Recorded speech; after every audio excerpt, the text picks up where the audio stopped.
Hanap mo ba ang masarap at murang desserts? Tara, gawa tayo. Simple lang ito. Para sa ating sangkap, ito ang ating mga kailangan.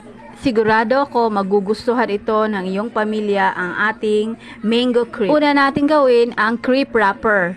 Sa isang bowl, ilagay natin ang flour, sugar, salt. Kailangan i-sift natin ating dry ingredients para maging smooth ang ating wrapper. At para naman sa ating wet ingredients, naglagay tayo ng egg, evap milk, i-mix lang natin. And then, nag-add tayo ng 1 tablespoon na oil at saka half a teaspoon ng vanilla. Paghaluin lang natin ng mabuti hanggang mas smooth ang ating mixture. Sa isang kawali o non-stick pan at ilagay natin ang ating butter mixture. So, ganinin lang natin siya hanggang maging form na circle. Para ka lang nagluluto ng pancake. At ito na ang ating finished product na crepe wrapper. At nag-slice na din tayo ng ating cheese at mga mangga. I-assemble lang natin siya para tayong gumagawa ng lumpia. At pagkatapos natin na-wrap lahat, nag-drizzle tayo ng honey.